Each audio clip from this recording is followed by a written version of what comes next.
Hello guys, today I wanted to show you guys my process of making a brush holder.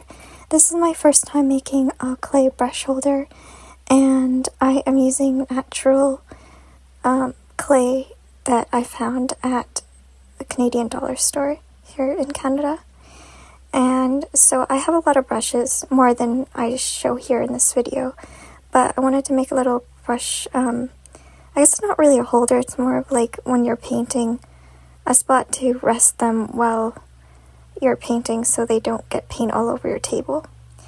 So I started by just shaping the body, and for the body I made this kind of, I can't think of the shape right now, but like kind of like an oval, but it has 2 points on either end. And then I shaped the fins. And then I make the top fin, or the 2 back fins, which are kind of just like almost like a leaf or a petal shape. And here I'm just like comparing them, making sure the side is flat so that when I go to attach them, they will attach well and they won't fall off. And then I have also made the top fin here, and then I just added a little more to the head because the head was a little bit kind of small and didn't really look fully head-like.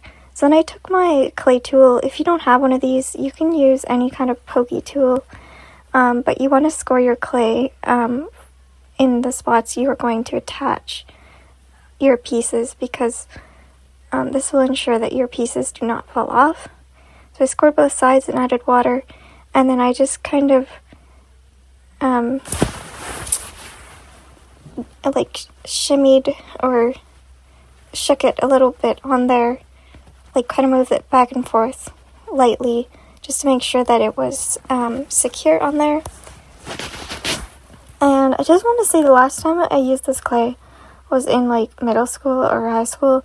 And I made this project, like we had to make like a place, and I think me and a friend ended up doing like Disneyland, but the clay like was kind of crumbling. So I don't know if it was just like the fact that it was like a big project and this clay is meant for more smaller projects, but I was pleasantly surprised with the result after it dried. Like I didn't get really any cracks, if many at all. The ones I did have that kind of look like cracks, I think I just hadn't smoothed them well enough with the water and made sure that I didn't have those kind of wrinkled spots. And so that was, I believe, my own kind of issue for that point. But if you want to make sure that your project is as smooth as possible and that you don't get a lot of cracks, I would suggest trying smoothing it with water. That's the best way to smooth it down.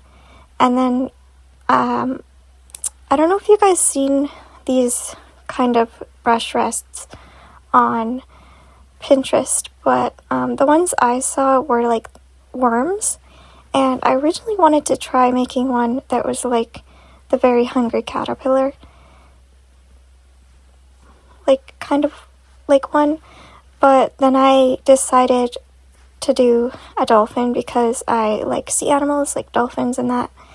And so after I just let this fully dry and then I painted it, I mixed some colors. I was trying to make like a certain blue, and then I ended up not having enough paint because I always end up like either squirting out too much paint or mixing paint but not having enough paint. So I kind of just varied the colors, so different spots of this dolphin probably aren't consistent in color, but I didn't really mind. I did add details to it after anyway, as you will see, so it doesn't really matter to me. But if you want it consistent color, I would mix like extra paint, and then if you guys have a way to store your paint, let me know in the comments, because acrylic paint is one of those things I always end up with extra, and then like I could put it back in the container, but if it's already mixed with other colors, it's not going to be the same color. And I always end up with like extra wasted paint. So let me know if you guys have a solution for that. So, yeah.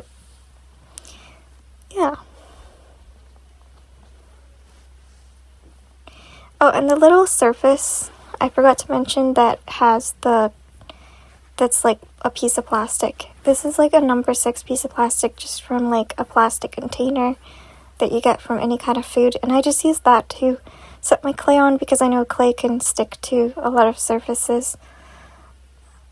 And so I ended up using just this little piece of plastic. It's actually, if you guys didn't know, number 6 plastic can actually be used for shrinky dinks. I've used it before, and I love making shrinky dink projects, so I'll probably have to make a video for that in the future. But this one ended up having like some scratches on it, so I just was like, okay, I'm just gonna use it for this so I don't get like clay, kind of mud residue all over my desk. So that's what I had there, and you can see I just like set my paintbrush down, and that is why I need like a brush rest like this one. So now I ended up mixing like kind of a blue to make the details on the dolphin, because I decided I wanted like kind of a pattern on it. I'm very detail oriented. I like to make my artwork pretty detailed, or have a lot of detail. So I ended up painting on kind of a design, and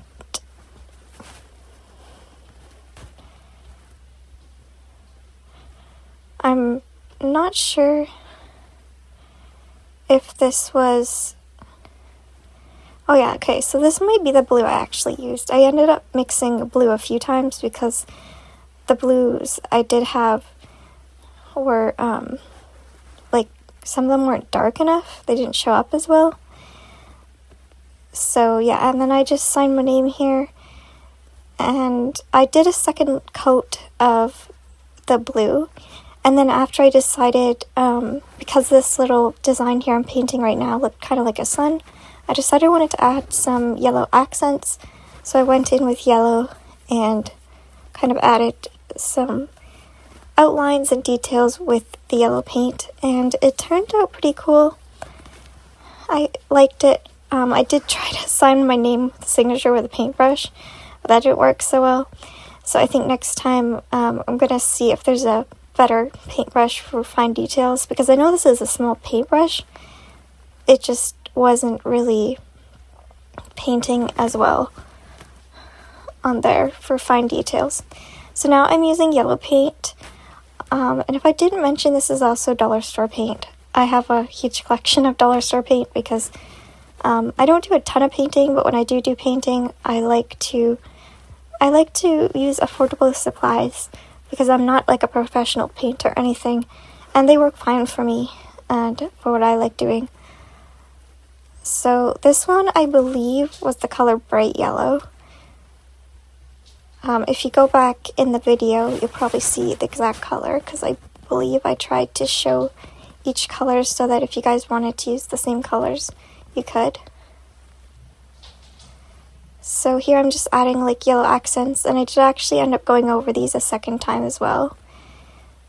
And I thought this kind of turned out fun. I liked kind of the pattern on it instead of just a plain blue dolphin. And then I ended up deciding to use paint markers for the eyes. I used these Arteza ones I also found at the Dollarama a little while back, and me and my sister really excited when we found them there. It was a really fun find. If you guys haven't seen that video, I do have a video on my channel of a little haul of markers I found there. So yeah, the markers worked pretty well. I would recommend not using the white for like the details on the eyes. I would just take a little tiny bit of white paint and use that, because when I did end up using the white, it kind of just ended up it kind of got the white dirty, and it didn't really show up as well. and I did end up pushing it on the plastic quite a bit, and it showed up on the plastic, but then when I tried to put it on the eye, you can see here it didn't show up really well. I kind of got the paint pen a little dirty, so I wouldn't recommend doing that, using your paint pen for that kind of detail. But other than that, it worked. Everything worked out pretty well. And after that, I used Mod Podge. This is just the glossy finish. I actually quite like this. If you're going to glaze your item with anything kind of glue related, like Mod Podge or actual glue, make sure you use a brush that's not expensive.